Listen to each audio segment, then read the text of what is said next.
hear ye, and welcome to the Royal Geek Podcast. I'm your host, Tyler Rollison, also known as T-Roll. And tonight, I am joined by my very good friends. That's right, both of them. First of all, we have Justin Sandoval, a.k.a. Sandy. And we also have Anthony Amato, who we like to call Shamato. Now, ladies and gentlemen, this is a very, very significant episode of the podcast. This is the first time that we are, and this is big. Shamato, are you excited right now? I am excited. It is a long time coming. The big reveal is that Justin Sandoval is actually not in the room with us, and we are using our brand new fancy soundboard that we have invested in to have him call in. So, Sandy, here it is, moment of truth for all of our listeners, all the way from Philadelphia. How are you doing, bro? Dude, did I call the right hotline? I mean, is this the right, like, 1-800 number? Or did I do it right? Yes, you have called the right hotline, and Okay, cool. this is the Royal Geek hotline right here. Yeah. There you go. The kingdom. I called the kingdom. What's going on, guys? How's it going? Yeah, we're good, man. We miss you. You've like gone AWOL on this podcast the last few weeks. We had to get a soundboard. Dude, I know. Just to get you I on feel bad, the man. podcast, you know? Like you But almost right now, I'm just... Go ahead. Dude, yeah, right now, I'm just, like, stuffed to Philly cheesesteaks. And that's it. Like what the listeners don't realize, we were so close to. You've missed now. Well, you're on this one, but you missed 2 out of 4 podcasts. And if we didn't have this soundboard, and if we didn't pivot a couple weeks ago, you would have missed 4 straight, Justin. That's insane. I feel sorry for that, everyone. Yeah, you should be ashamed because you always give me stick for missing pods, and you're basically not even on the show anymore. Dude, it was just all fluke events, man. That's all. That was it. So the best thing about this podcast, Justin, just like tell us about your day real quick. Oh, I'll wake up at 4 a.m. Okay, so what the listeners don't know, Justin, is that they can't. Well, actually, what you don't know is I just muted you because of the soundboard. So just peeling the curtain back here. Literally, Justin, if you're even talking right now, we cannot hear you. And actually, this is kind of fun, Shamato. Yeah. Do you think we should bring it back in? Should we bring him back in or leave him hanging there for a little bit? Maybe leave him hanging for a second. All right. Well, let's leave him hanging. Ladies and gentlemen, we want to thank you for tuning in to the Royal Geek Podcast. We want to remind you to please subscribe wherever you are listening. And also leave us a review, a comment, helps us out a lot. Share this podcast with your friends. If you got any buddies, if you got any friends of yours, family members, coworkers, whoever, who are watching Daredevil, the newest Marvel show on Disney+, be sure to send them this episode, okay? This is our, official spoiler warning for episodes 1 and 2 of Daredevil Born Again. I did get that right, I think. Right, yes. Shamato? Okay. And speaking of being born again, we are going to bring Sandy back to life. Sandoval, Justin, are you there? I mean, I feel like this is not a safe space anymore. You have my word. I will not do that again. This is supposed to be my safe space, and now I feel compromised. I won't do that again on this podcast, at least. Yes. Okay. Yeah. Just don't say anything too offensive. If you can bleep me, that's fine. I'll just mute you again. But anyways, yeah, here's the spoiler warning. Boys, I guess overall, before we talk about the 2 episodes in detail, before we talk about the amazing start to episode 1, overall, how did you guys feel about episodes 1 and 2 of Daredevil Born Again? Yeah, I would just say it felt like they did a really good job of picking up back where they were. Like the feel wise, I think they did a good job of, make it fit into the new platform, the new universe. The actors having to come back together after being away from each other for 4 years, I believe. At least. Yeah, I think that's right. It might be longer than that, actually. Actually, it probably is. Yeah, I think maybe more like 7. But anyway, wow. But yeah, like I feel like they did a good job of, kind of connecting the 2 lines that they drew together and, starting off where they needed to. Yeah. Sandy? Yeah, man. So, like, Daredevil seasons 1, 2, and 3, like, they all wrapped up before we even started this podcast, like 2018, when we started this much, much later. So we didn't even, like, we didn't talk about any of this, but I feel like, dude, I love the Daredevil series, and this show kind of Shimano mentioned it, like it starts off with the same vibe, and then they add their kind of like their little own twist to it, which I mean, we'll get into all that, which I mean, I still enjoyed it, but like the show is so gritty. The show is so like has so much character and like the character of Hell's Kitchen that the Netflix series portrayed was just so incredible, and they do a good part of bringing that into this new series of like giving the city the little bit of the character and how they are with like electing the mayor and all that kind of stuff, and just the vibe. It's a good feeling. Yeah, I hear you, man. I think for me, I definitely really enjoyed it. I was actually very impressed. Like even the way it started. First of all, I don't feel like we've had a Disney Plus Marvel show start the way that this one did. I mean, that was a crazy opening 5 minutes. Yeah. You know, so really enjoyed it. The start of it. So awesome seeing Kingpin. It's so awesome seeing Daredevil, like them interacting. I mean, yeah. Overall, the first 2 episodes in, I was really digging it, man. I got high hopes now. I mean, Marvel shows sometimes they leave you wanting a lot more. Yeah. And I was very impressed with these first 2 episodes, so I'm excited to break it down with you guys. So why don't we start with that opening, which I just said was crazy. Yeah. We see the band is back together. Huh? Yeah, I think that was a very important thing to do at the very beginning of the series was to kind of like give us this little cohesive connection back to the Netflix series. Like they isolated essentially on, the three main characters that we kind of like talk about that are like essentially the heroes of the story. Of course you got Wilson Fisk as the like fourth like main character, but you get your team like the gruesome threesome. Like you got you got Matthew Murdock and you got Foggy and you got Karen, like as just like together, and you're just kind of getting a little bit of they just give us a little bit of dialogue to give you like the vibe of who, like remind you. It's almost like when you go into a pool in that first couple of steps, you got to get yourself used to the temperature. I feel like that's what that little first part was to get you used to, being back in the pool. Yeah, that's good. It's so funny. I saw Foggy and I was like, sweet, we're getting Foggy. And then like a few minutes later, I was like, well, guess not. Yeah. Yeah. Yeah. I was just getting ready to say, like you mentioned, T-Roll, you mentioned that getting the band back together and everything, right? Like speaking of back, like, dude, is Marvel back? Dude, is the MCU back right now? Dude, I promised I wouldn't mute you again on this pod, but if I didn't make that promise, I'd mute you right now. I don't know, Justin. We'll see. The jury's still out, but again, after 2 episodes, I'd say it was a great start. So let's see where they build from here. You said the first 5 minutes of the episode, but like that whole opening sequence is 15 minutes, and it's 15 minutes of pure adrenaline, and just like feel good in the beginning of that, and then only to just amp you up. Everything like falls apart. Like the opening 5 minutes is the feel good part. Right. The opening 5 minutes is like, oh yeah, like oh we're back together, guys. It's so happy.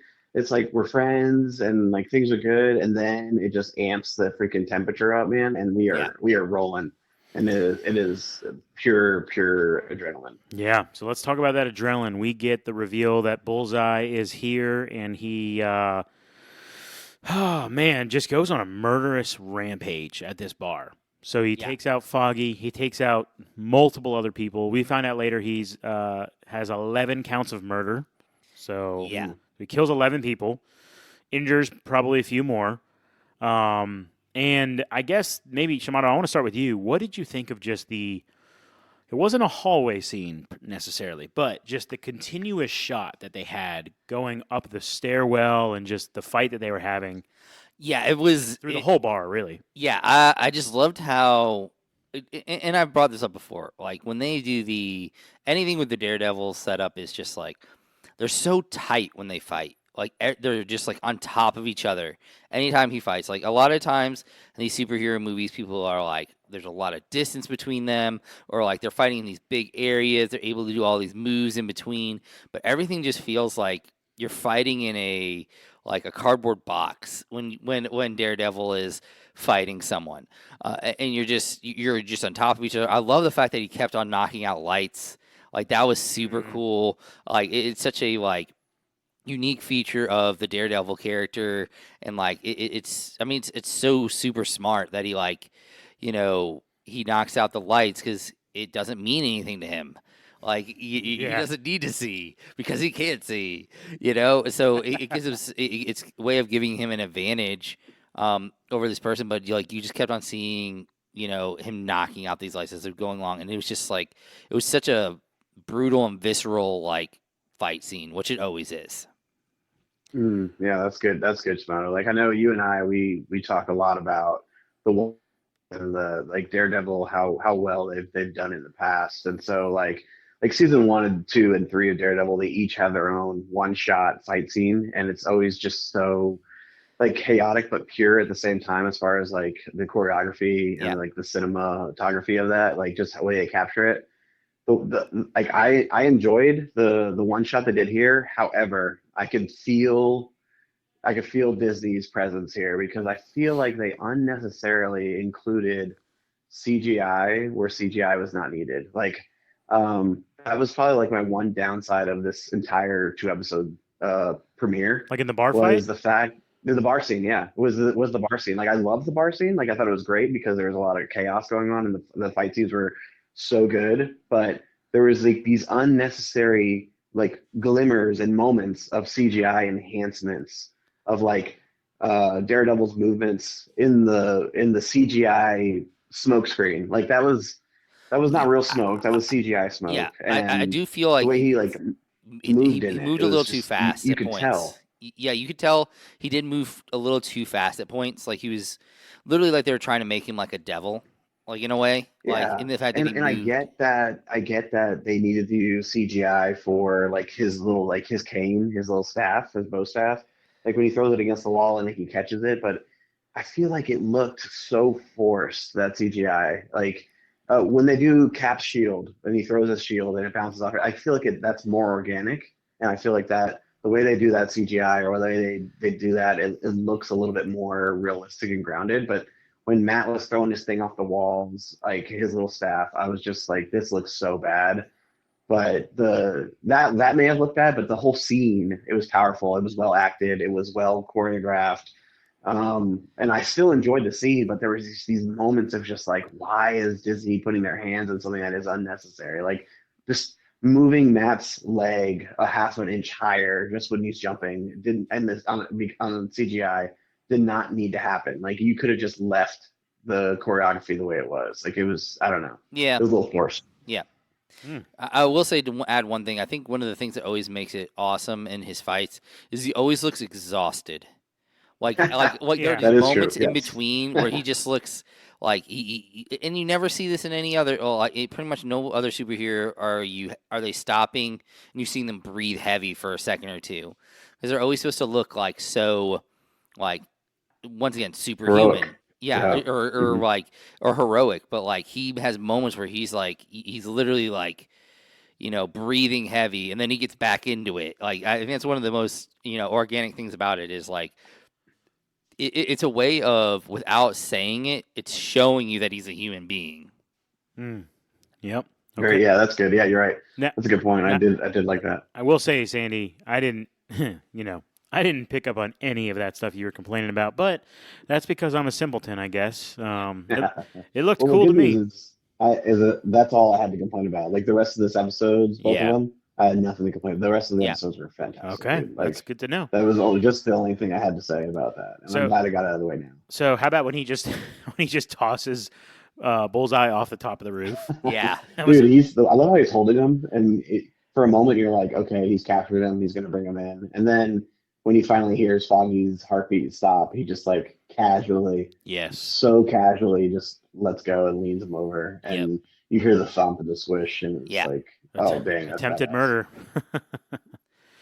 Yeah. But yeah, man. So Foggy's dead. It's crushing, and then we literally like we get like the intro like song and Which is one of the cooler openings. yeah. Like you forget like how cool the Daredevil opening actually was on Netflix. It was so cool. Yeah. Yeah, and this very one's all good. like grayed out and looks like everything's crumbling, literally. Yeah. You know, like statues and signs and different things. And we get the note from the the production crew that it's 1 year later. Yes. They do it the same way in Endgame too, like They the did slow, like one word reveal at a time. 5 years Yeah, later. Like they do it exactly, slow. Oh, exactly.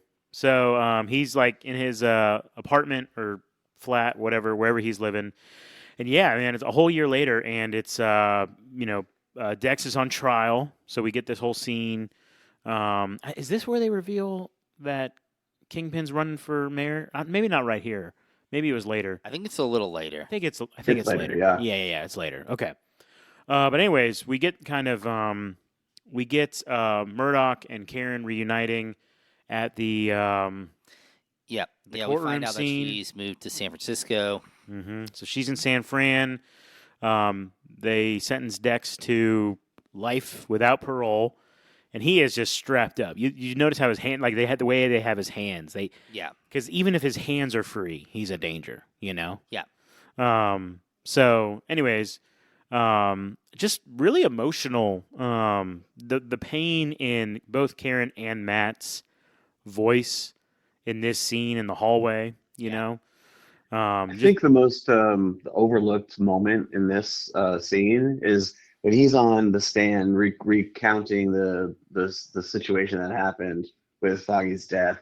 He obviously has enhanced senses. He hears Karen's footsteps, and he knows that they're Karen's Isn't that footsteps, and he crazy? hears the Yes. heels clicking across the floor. And therefore, like you could see, he's like coming out of his story a little bit. He's like starting to slow down, and then he finally stops his speech, and everybody's just kind of looking at him because he stops his speech like a good bit before she walks in the door, Yeah, and then she like exactly. walks in and she goes to the back, and like just the fact that he knew it was her and he hasn't seen her in a while, like that's just like that's a really big emotional beat there for me.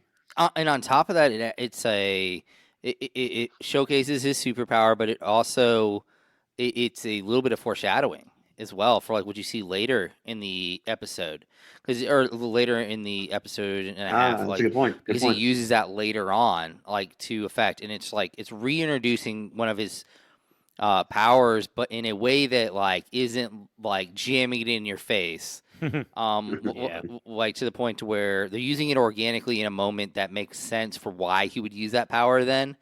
Not like just being like, oh, not like him looking at the camera. Oh, remember, guys, I can tell what people's footsteps sound like, like something like Yeah. dumb like that.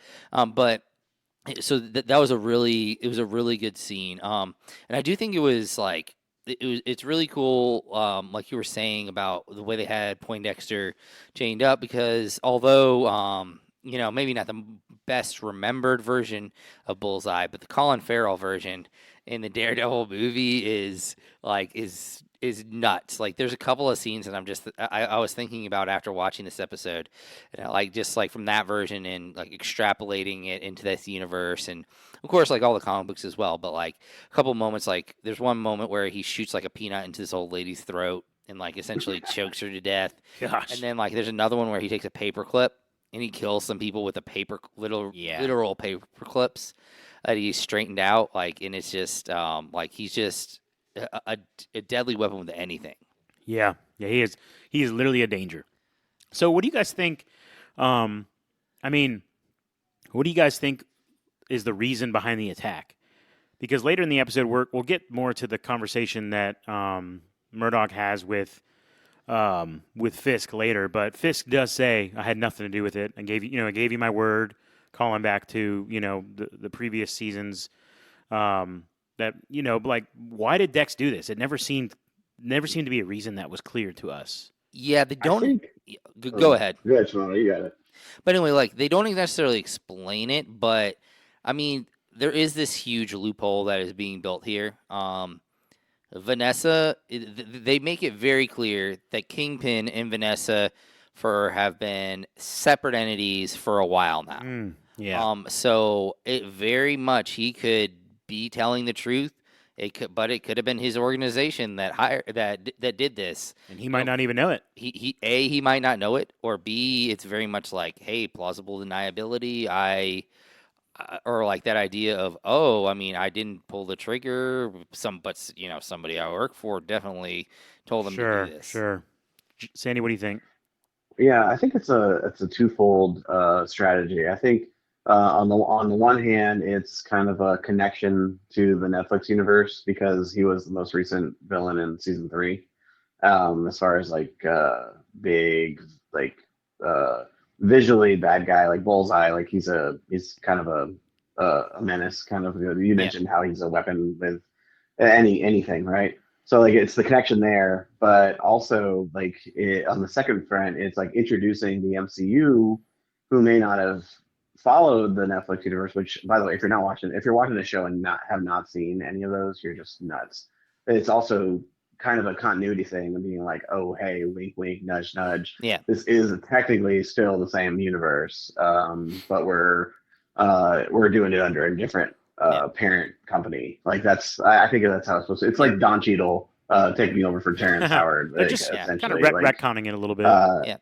yeah, exactly. I mean, Yeah, it is a cool way to kind of almost wrap up the storyline of Bullseye, because if you have watched the other Daredevil seasons, it would make sense that you would want to wrap the kind of like the quote unquote bow of the Bullseye character before you get into this new storyline.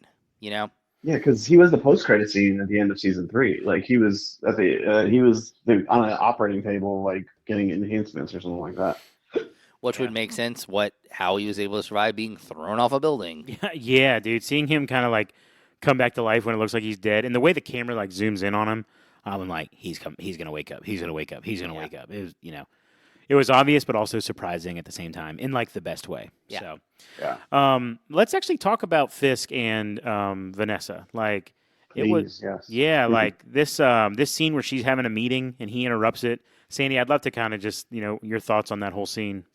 Dude, this is like such a boss move right here because he comes in, they all disperse, and then he sits down and talks to Vanessa, and Vanessa's like, I spent years earning their respect and putting money in their pockets and showing them how the way things could be instead of the way things were, that kind of thing. And all it takes is for you to walk in the room and you have their respect. Like she said, that's frustrating, that's annoying, but it's such a boss move for Kingpin. It does so much to establish the character of Wilson Fisk to this quote unquote new MCU audience about how much of a presence or how much of a force he is. But then it's also setting up for something with Vanessa as well, because like I feel like Vanessa was not really a big power play in the Netflix series. She was more of a cause of vulnerability for Fisk Yeah. as a character, since he was so like monstrous in the Netflix series.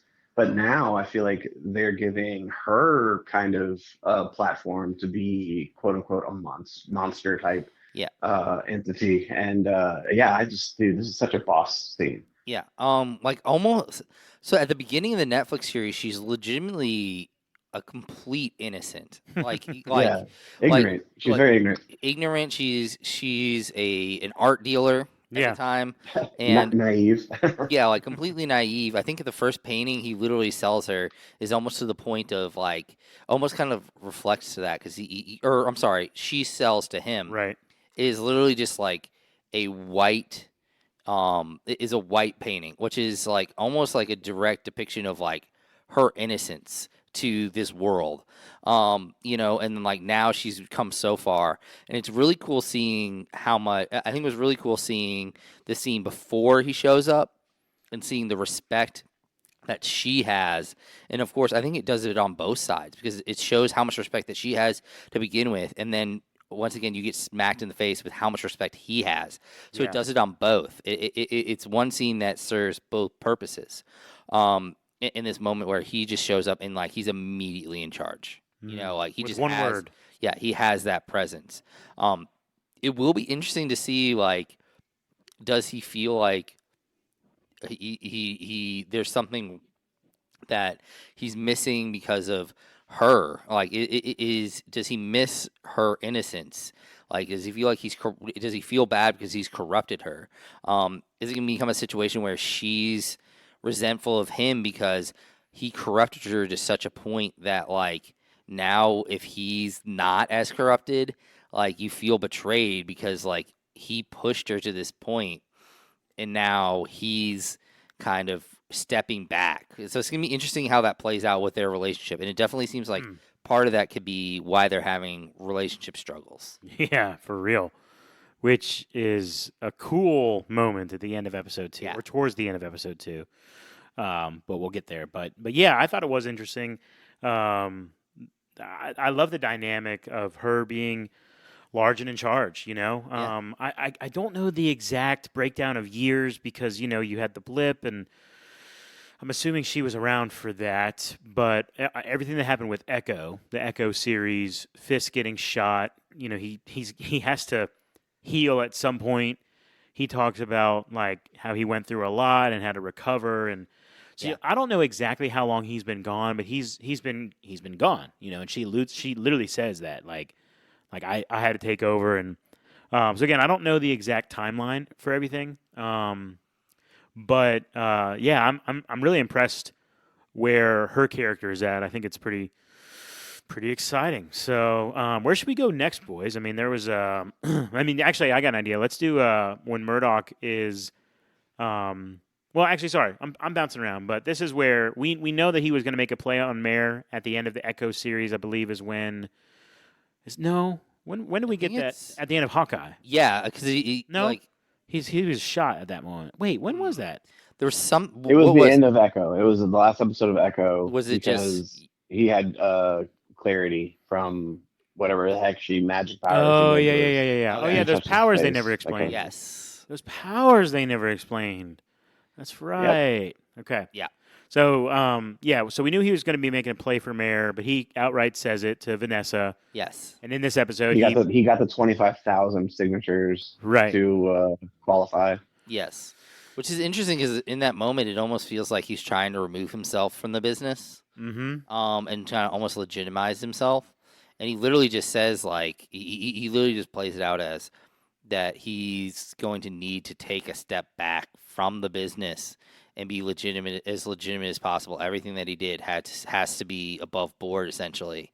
In a way, he's almost disowning Vanessa in that moment, and like, Yeah, he's literally walking away from yeah, it. Yeah. and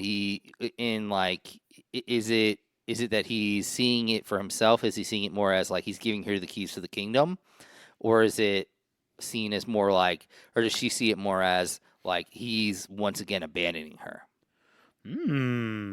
Interesting. Yeah. Yeah. Yeah, I mean, what do you guys think? We basically get a whole moment later where they have Murdoch and Fisk have a wonderful conversation Yeah, inside a diner.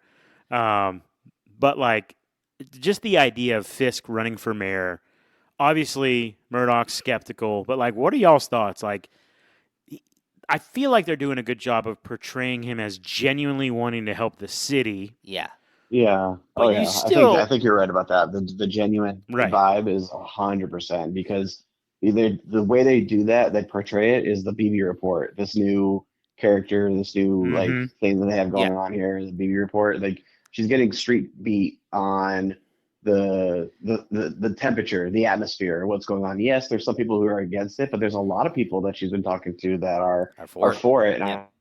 setting the tone of like what to expect for the rest of the season because I think the BB report is going to be kind of like the pulse of the city. I think it's going to be kind of that our connection to okay, how are things going so far? Like there's even a moment later on where like they fill a hole. Like that's Dude, that yeah. whole thing in itself is a big moment. And I think that the B report is going to be so key for tracking as the audience of what's kind of going on as a citizen of New York, and that's kind of be us, quote unquote, as we follow the beauty report.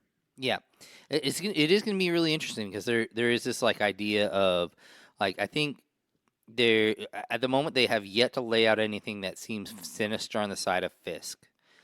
Like everything he seems to be doing and saying seems to be above board, and he seems to be doing it for the right reasons, like at least outwardly facing. Yeah. Like that's what he is presenting. But it's interesting because they've already laid out some things that could be potential issues, like just the fact that like they really have like pushed into the idea of the city is very volatile at the moment. In this BB report, like you were saying, Justin, has like the vibe of the city going. Are we going to slowly see that vibe like turn on Fisk?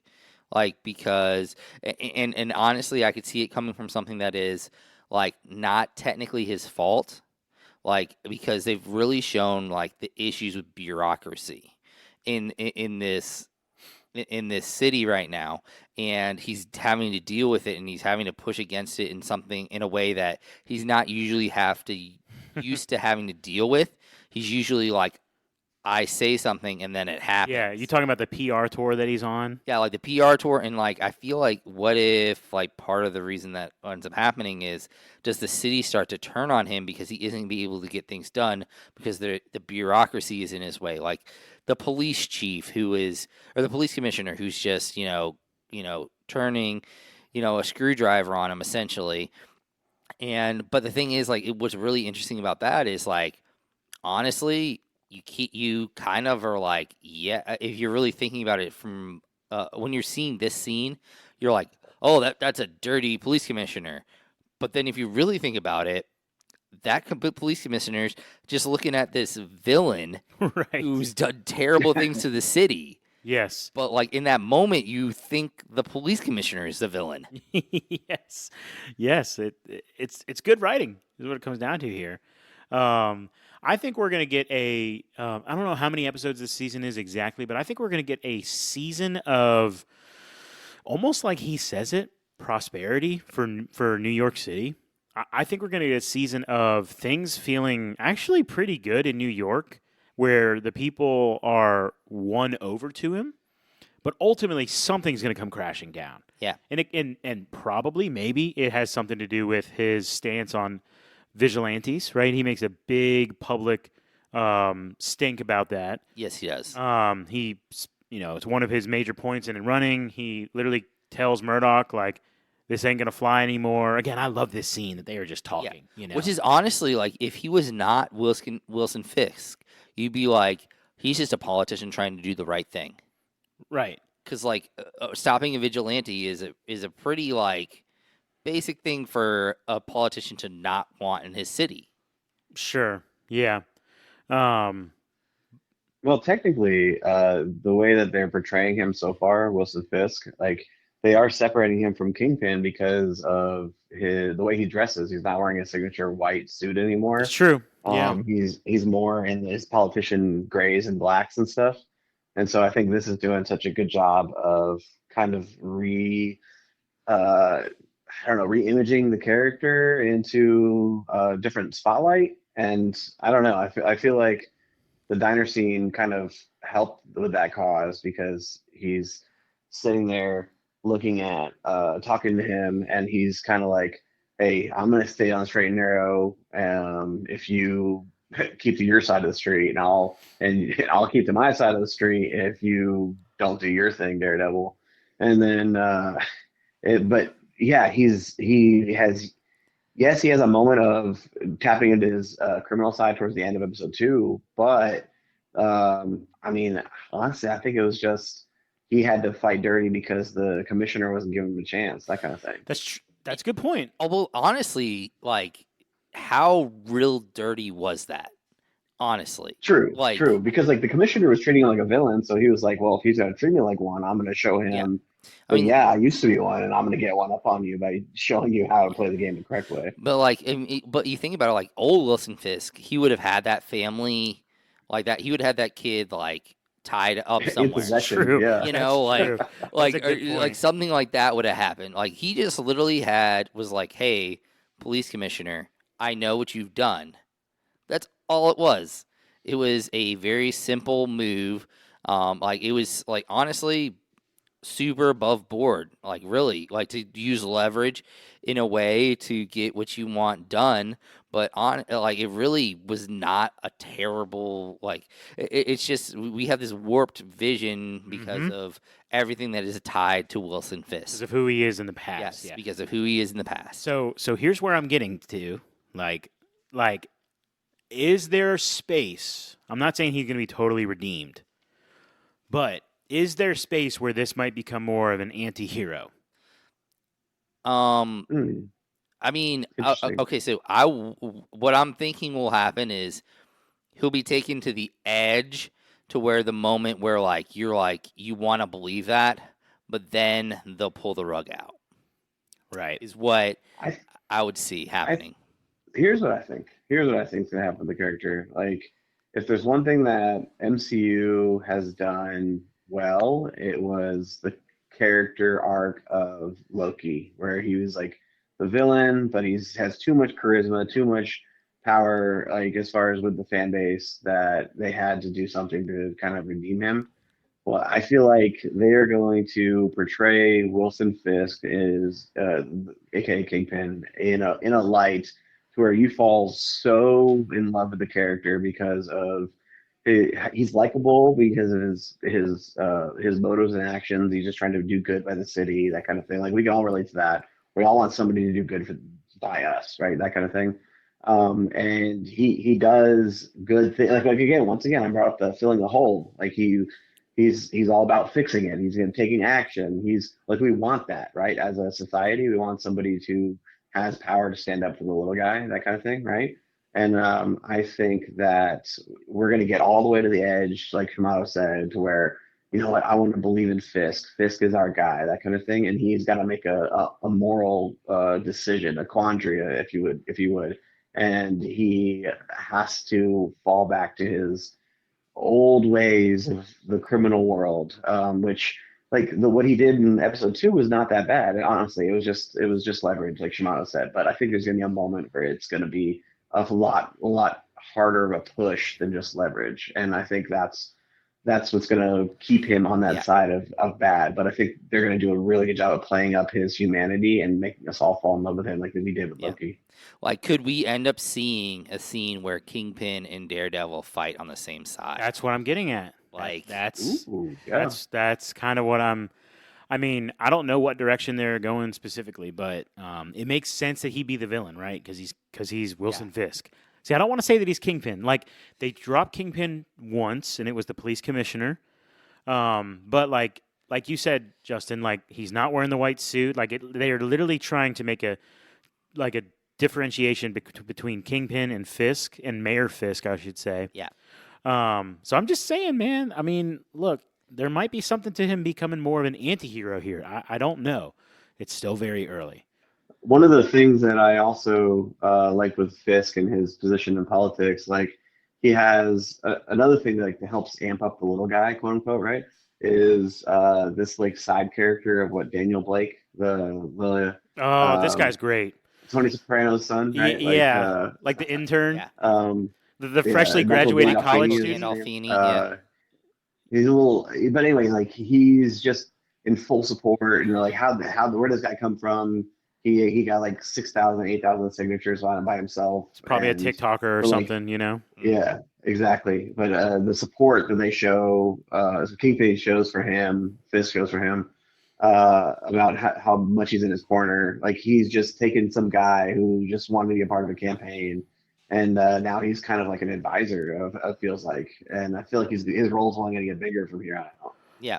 Yeah, and I like the scene. He's the one that brings BB into the into his Correct, office, yeah, which was awesome. The way that Oh, kind yeah. of transpired. So, and seeing his face drop when she mentions Vanessa, and he's like in the background. Oh, dude, So good. it was really good. But anyways, yeah, I'm digging this Fisk role, man. I don't know exactly how far they're going to take it, but I still feel like I said, I think there's going to be a season of some prosperity for New York City. Things are going to be looking good, and something's going to go wrong.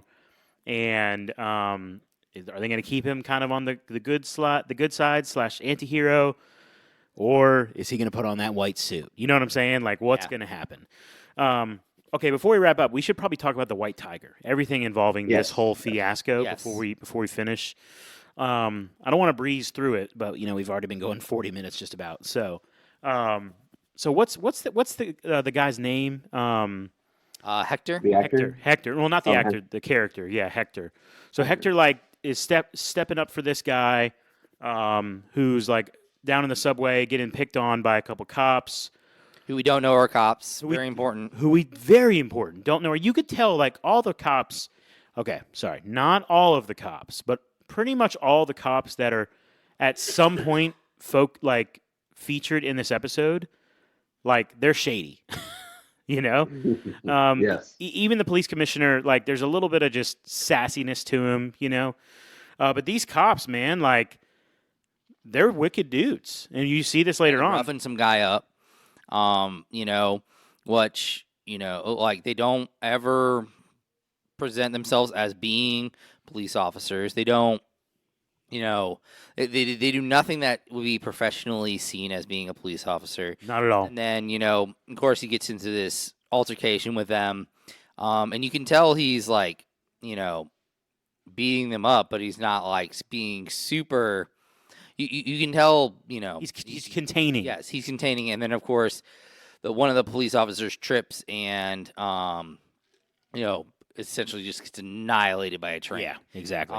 And then, the crazy thing is, if I remember correctly, the second cop doesn't even see this happen. Probably not. Yeah, I think he's already on the ground and he gets up and his buddy's dead. So. Yeah. And he doesn't, his buddy's just essentially gone. Yeah, literally. Yeah. So, to some extent, I guess you can't blame him, but these cops show their real worth later on, right? The guy's name is Nicky, who was getting, picked on by the cops, and at the end of episode 2, they literally go to kill him. Yes. Before Murdoch steps in, but yeah, Sandy, I guess your whole take on everything from when we see Hector step up for these guys to the end of season 2, episode 2. What's your take on the whole White Tiger fiasco?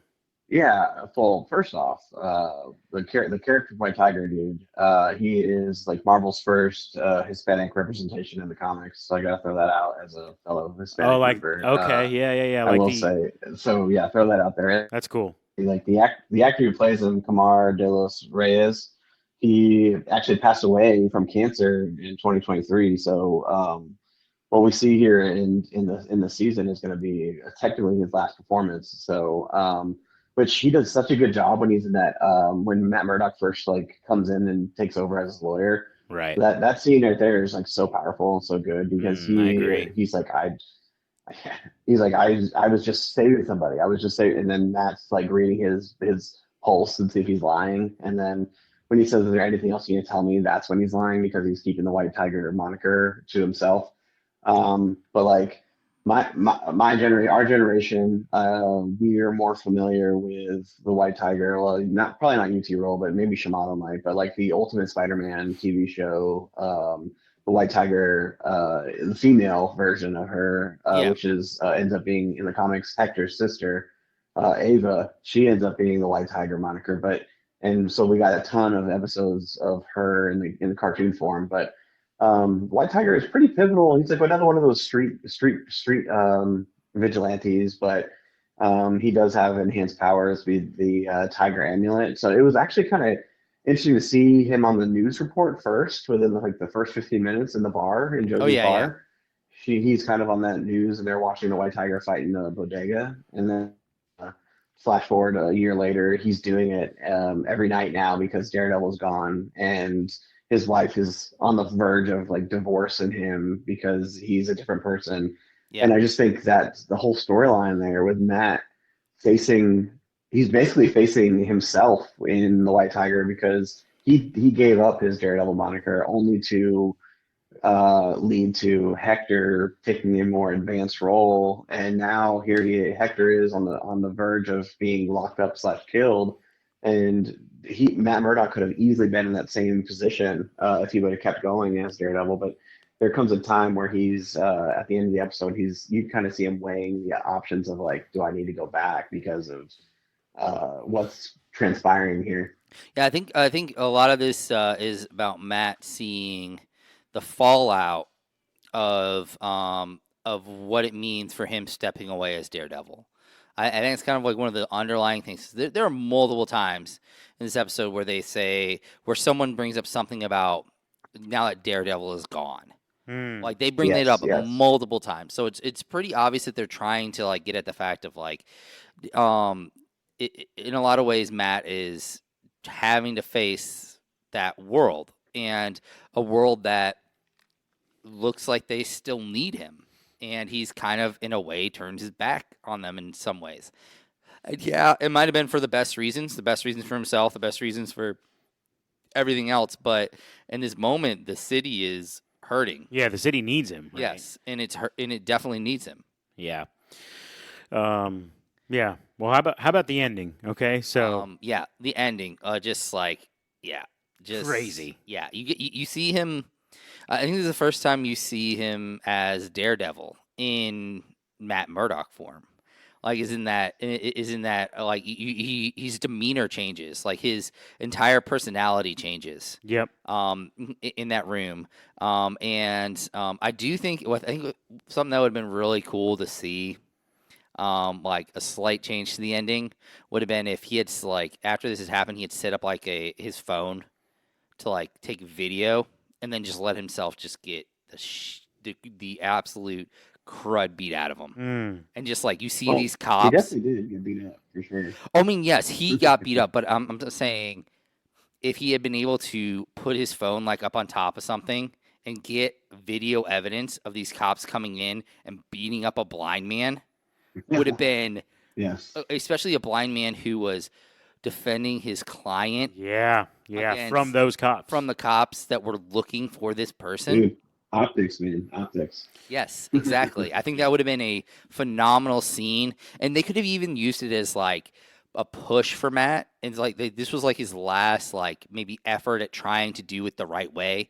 and maybe even though the video comes out, they're still pushing, and he's like, this isn't working. Like Yeah. the system isn't working. I need to do something more. Right. Yeah. Dude, the funny thing is, I was watching the scene, this episode with the wife, and we were watching him get his teeth kicked in, Matt Murdock getting his teeth kicked in. And she's like, "Why is he taking that? Just beat their butts, like just destroy them." And I was like, "Well, I mean, he can't right now, but I said, just he's gonna do it. I promise he's gonna do it." And then when the guy says like, "Okay, take him out," he's like, "You want me to take out a blind guy?"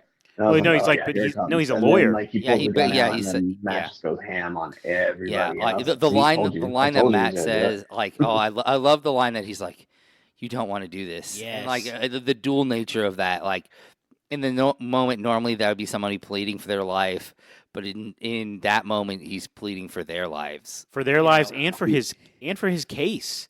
Yeah, Like, because now the True. optics are there's two more dead cops in this guy's apartment. yeah, So, like, yeah, sure, maybe Matt's going to try to, like, clean this up a little bit, but they make a point to show that Matt's blood spills on the ground. I don't know if you guys noticed that. I did see that. When Yeah, he's you're getting right. Yeah. beat up, they show, like, drops of his blood hitting the ground. Like, that's the whole shot. It's a close-up of that. yeah.